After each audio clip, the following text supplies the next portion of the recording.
Bonjour à tous et bienvenue sur une nouvelle interview de S'aimer soi, qui n'est pas qu'une chaîne YouTube, mais qui est aussi un blog sur lequel on peut retrouver de nombreuses ressources gratuites, ainsi que des prestations qui sont les miennes. Si vous aimez la vidéo qui va suivre, mettez un petit j'aime, partagez, commentez, je réponds aux commentaires, et moi ça me permet de développer mon activité en tant que psychopraticien, afin de vivre et de vous faire découvrir aussi le monde du développement personnel, du bien-être, de la spiritualité, qui est très large et que nous explorons ensemble. Sans plus attendre, nous passons à l'interview avec Johanna. Bonjour à tous et bienvenue sur une interview de S'aimer soi. Et aujourd'hui, je suis avec Johanna, déjà un petit peu connue sur YouTube. Bonjour Johanna. Salut. Alors, est-ce que tu pourrais, parce que moi, je te connais depuis, on va dire 2 ans, je suis un petit peu tes vidéos, je les suivis par curiosité parce que j'étais au départ intrigué par le spirituel et plus intrigué que vraiment concerné. Puis peu à peu, ça a changé, c'est devenu de plus en plus important dans mon style de vie.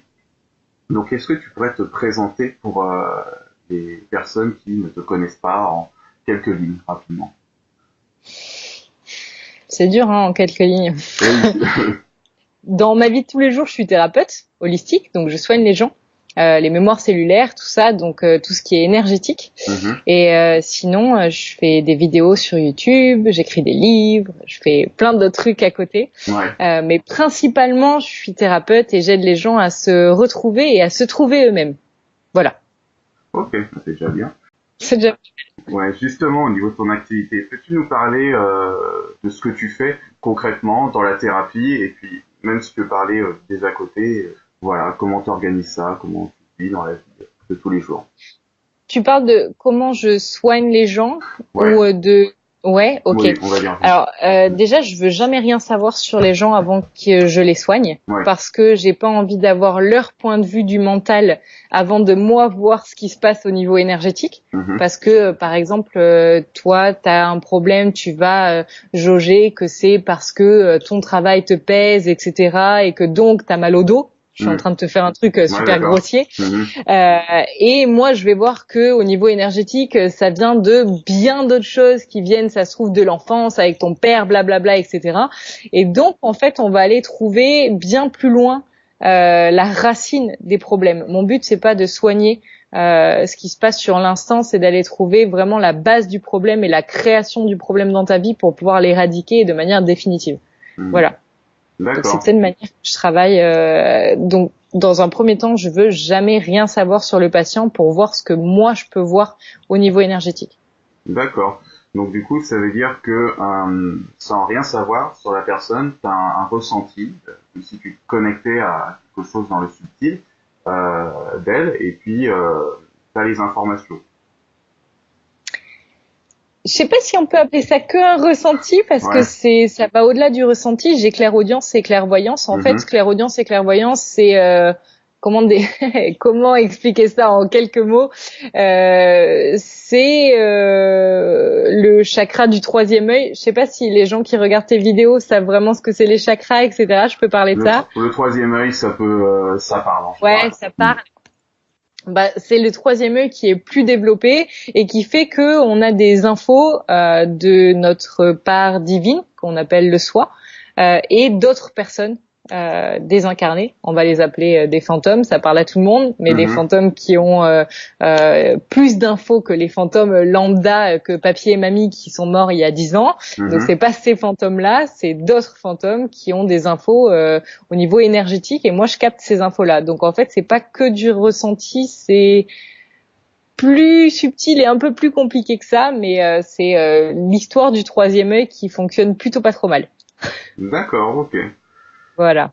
Alors justement, moi ce qui m'intéresse, c'est comment tu es entré dans la spiritualité. Est-ce que c'était de famille, c'est-à-dire on a une mère peut-être qui était déjà clairvoyante, ou un père qui était aussi là-dedans, ou alors est-ce que c'est venu de toi-même, toute seule, l'histoire à l'adolescence ou à l'enfance?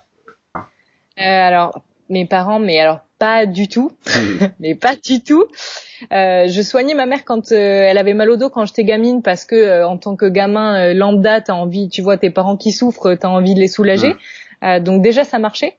J'arrivais à lui faire passer son mal de dos, donc il y avait des petits trucs qui sont, tu sais, elle le racontait au repas de famille et tout, tu vois, donc c'est un peu parti comme ça. Et ensuite, je voyais des morts.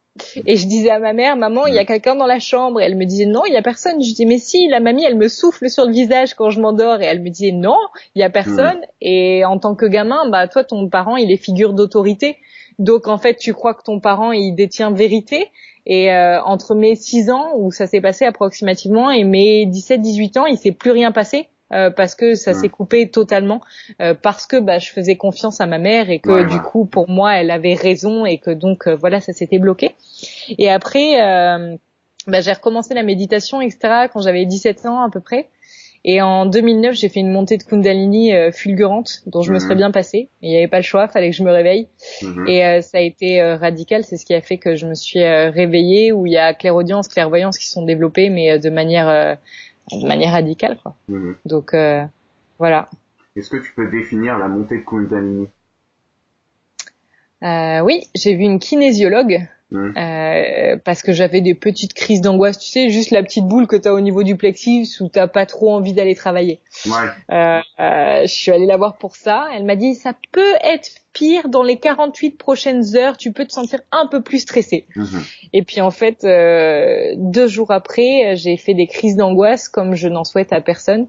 C'est pas descriptible tant qu'on l'a pas vécu. C'est pas juste une crise d'angoisse où tu te dis que t'es un peu angoissé. C'est le truc où t'as des flashs qui arrivent dans ta tête où tu te vois en train de devenir totalement fou, que tu gères plus rien. En fait, ton mental est en train de péter un câble et tu peux pas le gérer. C'est quelque chose qui est extrêmement compliqué.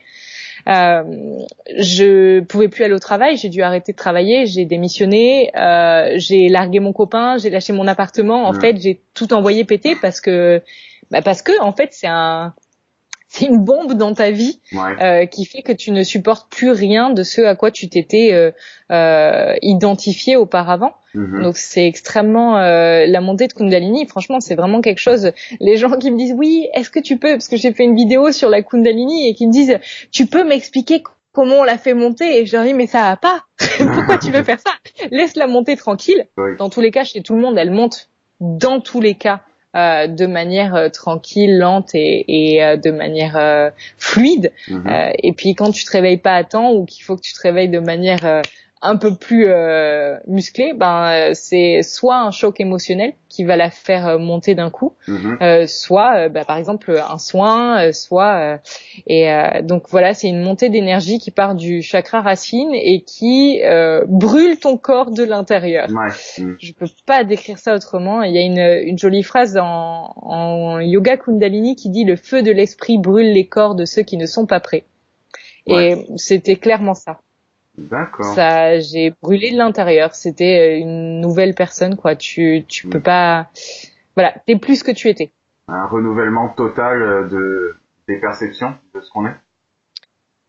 Ouais, déjà violent. Ce qui vraiment maintenant, avec 10 ans d'écart, ce que je retiens, c'était la violence du changement de perception en fait.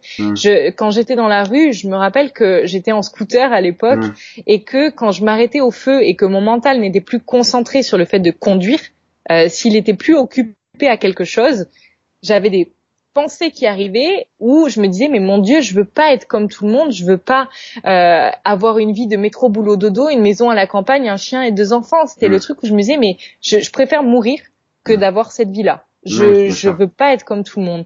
Et du coup, c'est pas que ta perception qui change, c'est plus c'est un réveil brutal, violent où tu changes totalement il y a des perceptions, mais pas que. En fait, ta vibration change, ta manière de penser, c'est violent sur tous les plans. En fait, voilà. Enfin, ça je parle bien de ma vérité, de ma manière de l'avoir vécu. Tu vois, je présume que chez d'autres personnes qui ont une montée de Kundalini, elles l'ont peut-être pas vécu de cette manière-là. D'accord, voilà. D'accord. On peut se demander du coup en quoi c'est bien une montée de Kundalini, parce que là, tu nous en parles comme waouh, j'ai envie de quitter la vie, quoi. Alors qu'en fait. oui, après coup, 10 ans après, maintenant, on me dirait, est-ce que tu revivrais la même situation? Bien sûr que je la revivrais, parce que sans ça, je me serais pas réveillée de manière aussi radicale, je serais pas qui je suis aujourd'hui. Bien sûr que je revivrais ça, mais sur le coup, tu vois, quand on me disait ça va, tu sais, t'as envie de pleurer, ou tu te dis, maintenant, je galère tellement tous les jours que c'est horrible. Et ce qui a fait que je m'en suis sortie, c'est que j'ai fait de l'hypnose, j'ai fait de l'auriculothérapie. Donc des petits clous dans les oreilles qui m'ont aidé vraiment à fluidifier et apaiser ma vibration et mon énergie. Ça m'a permis de m'aider à la contrôler. Et l'hypnose m'a aidé vraiment à contrôler mon mental pour qu'il soit plus domestiqué et qu'il parte plus en live à chaque fois qu'il y a une montée d'énergie, quoi. Donc et j'ai aussi accessoirement suivi une thérapie de 3 ans qui m'a permis de pas devenir folle, quoi. Parce que quand tu vis ce genre de truc et que en plus à l'époque il y a 10 ans j'étais pas super branchée YouTube et tout, tu vois, il y avait pas toutes ces vidéos, il y avait pas tous ces trucs là, j'étais toute seule, j'avais personne pour m'aider, personne à qui envoyer un mail, tu vois, c'était vachement différent de maintenant. Et c'était extrêmement dur, donc heureusement que voilà qu'il y a eu les psys, tout ça pour que ça m'aide et bien sûr que je le revivrai aujourd'hui parce que ça a été très violent mais salvateur. Vraiment. En fait, c'est de tout, c'est de structurer toutes ces informations qu'on reçoit. Ouais, c'est ça. Ouais, complètement. Ok. Ça a dû, comme ça a changé ton regard sur le monde. Également, les gens autour de toi ont dû remarquer aussi ce changement chez toi. Comment t'as géré, on va dire, avec les gens, socialement ou sociétalement, ce passage vers la spiritualité avec les gens, avec ton entourage? T'es sûr que tu veux que je réponde à cette question? Est-ce que t'es sûr, toi? Ouais, moi je peux y répondre, pas de souci. Mais c'est juste que peut-être que ça va faire peur aux gens qui vont entendre la réponse. J'ai perdu tout le monde quasiment parce que j'étais plus la même personne. Donc forcément, c'est les gens qui m'avaient connue en tant que Johanna d'avant. Je correspondais plus du tout à ce qu'ils avaient envie de voir, tu vois. Donc j'ai changé. En plus, je me faisais chier. Enfin, tu vois, j'allais à des soirées avec eux. On avait pris tellement de chemins différents que ça avait plus rien à voir. Et du coup, non, j'ai quasiment tout le monde. J'ai quand même des personnes qui restent. Voilà. Il y a 3 personnes que j'ai encore actuellement dans ma vie et dans mon entourage et qui étaient déjà là il y a une quinzaine d'années. Donc on est resté proches malgré tout ça. Voilà, c'est des gens qui t'acceptent vraiment pour ce que t'es et pas pour ce que tu vis ni ce que tu aimais. Voilà. Parce que je pense quand même qu'il y a quand même un fond, même si tu te voiles la face au début quand t'étais avant ta montée de Kundalini, il y a quand même un fond de toi qui reste, que certaines personnes sont à même de voir et avec lequel chacun est relié. Alors après, il y en a qui le voient plus que d'autres. Tu vois bien que les personnes qui sont parties, c'est celles qui ont plutôt aimé la surface plutôt que le fond. Et celles qui sont restées ont toujours, même s'ils ont vu Johanna un peu dériver, il y a toujours le fond qui est là, quoi. Bien sûr, bien sûr. Du coup, on va terminer là-dessus. Si tu avais 3 conseils à donner à des gens un peu cartésiens encore, mais qui sont intrigués par la spiritualité et qui n'osent pas s'y plonger vraiment, tu vois, parce que j'ai été comme ça pendant longtemps. Et j'aurais aimé justement avoir des conseils, un mec qui était un peu dans le zététique plutôt, comme moi, genre ce qui est pas prouvé, on sait pas si ça existe, on se prononce pas là-dessus. Justement, c'était les 3 conseils à leur donner à ces gens-là. Lesquels ce seraient? Le premier, ça serait d'observer les synchronicités. Parce que tu sois ou non dans la spiritualité, si tu regardes en arrière et que tu observes ton passé, tu vas voir que tout a été fait pour que tu sois exactement à l'endroit où tu es aujourd'hui. Donc spirituel ou pas, tu peux pas nier que tout ce qui est arrivé dans ta vie est arrivé pour que tu sois là aujourd'hui. Alors oui, il y a des gens qui vont dire ouais, mais c'était le hasard. Joli hasard quand même. Ça c'est le premier point. Deuxième point, je dirais la pleine conscience. Parce que du moment, même si t'es pas spirituel, la pleine conscience c'est être pleinement dans l'instant présent, utiliser tes 5 sens pour être pleinement là. Si tout le monde faisait ça, spirituel ou pas, ça permettrait de domestiquer le mental et d'être vachement moins dans l'ego, etc. Et du coup de pouvoir avoir plus de conscience de ce qui est et de ce qui est nous en tant qu'humains aussi, de ce qui est à l'extérieur de nous, mais aussi à l'intérieur de nous. Donc je pense que la pleine conscience c'est vraiment un truc qui est primordial. Et le dernier conseil, bah, je crois que j'en ai pas. C'était les deux qui me sont venus. Et si t'en avais un, comme ça. J'en ai pas d'autres qui me viennent. D'accord, Donc bon. c'est que je me dis que c'est les deux qui doivent être voilà pour C'est cette vrai. vidéo-là. Ok. Il y en a sûrement d'autres, hein, mais là il y en a pas qui me viennent. Le troisième, c'est Voilà. carte libre. Ok. Voilà. Ok. Ouais, de suivre son instinct. Si tu vois, de Ouais. suivre son instinct D'accord. et c'est ses son instinct. intuitions. Mm. Quand nombre de personnes qui sont, tu sais, s'il y a la guerre sur Terre, c'est parce que les gens ils sont malheureux avec eux-mêmes. Hein. C'est clairement si chacun arrivait à s'écouter et à se dire, au lieu de se dire, bah je continue telle relation alors que ça va plus, je continue tel boulot alors que ça va plus. Mais on est tous des gros frustrés de la vie. C'est pour ça qu'il y a la guerre sur Terre, parce qu'on s'écoute pas.